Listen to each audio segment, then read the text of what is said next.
All right.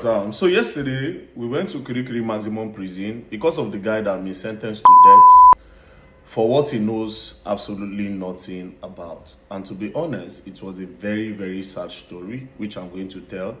And I believe a lot of people are going to learn from this story. That's number one. Number two, I don't think we'll be able to do much for him, but we'll try our possible best. At least, if we can try to not have him sentenced to death, but maybe they can give him life imprisonment for the start, because where he is now in the prison, he has been condemned. Condemned means say if you wake up one morning, just carry him, just come outside, just say, okay, the people where they inside this prison, they don't too much. Where are the people where they condemn? Come outside, pa, pa, pa, pa, pa.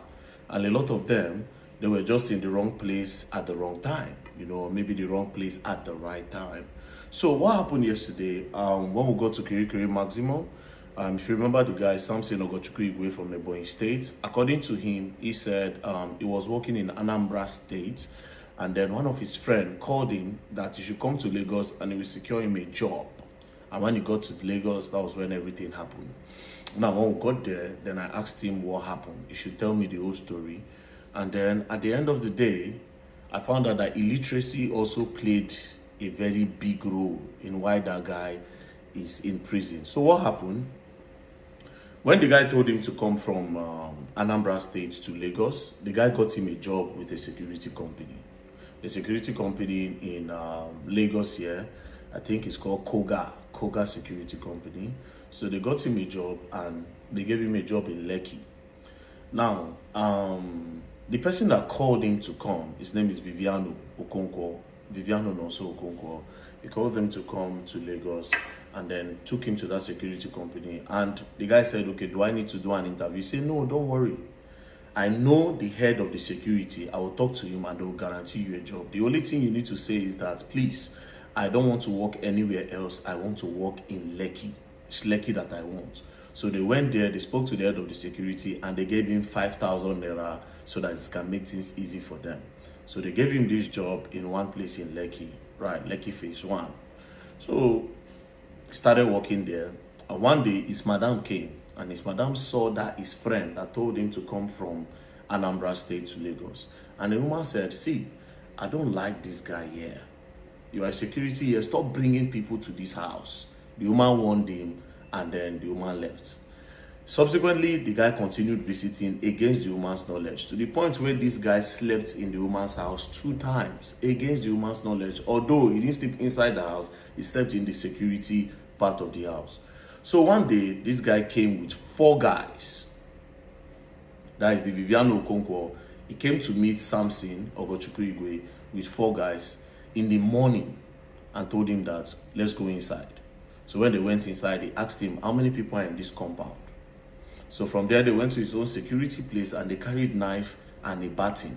That was how they went inside the main house with Samson. They tied Samson's hand and they went inside the main house. So when they got inside the main house, please let me silence that. Just give me.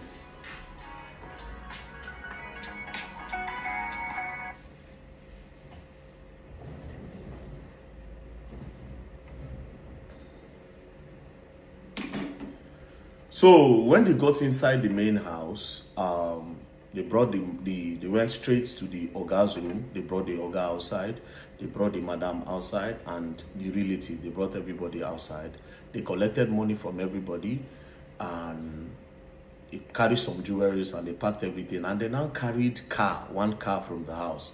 So Nonso, which is the guy that brought Samson from Anambra State, now said Samson should go with them. Do you understand? That was how Samson followed them. They put Samson in the boots. They now drove to somewhere around Obalende, I think, ShopRite somewhere. They drove to around Aja ShopRite, one ShopRite around Aja. So when they dropped him, they now gave him 100K and they now told him to run away. You understand? But people that saw when these people threw him out of the car and gave him 100K, they gathered the guy and they asked him what happened. Then he explained that this guy, I know this guy from village. This guy gave me a job and he mobilized people to come where I was working to come and rob. And that's how they carried me along and they dropped me here. And he told me that I should run back to Anambra You understand? So people there now said, run, oh, if you go back, they will arrest you. Some other people said, no problem, don't run. We all saw what happened. We'll follow you back to the place and we'll explain to them that this is what happened. They drop you off and give you money. So he said, okay. So the people followed him to the house. When they got to the house, the madam now started shouting, thief, thief, thief. Those people now ran away and left him. That was how police came. When police came, they charged the case to court. The woman said, this is the guy that robbed me. She was beating him in the station, and the guy kept on begging that, madam, I did not rob you. The woman now said, but did I not tell you that you should not let this guy come into the house?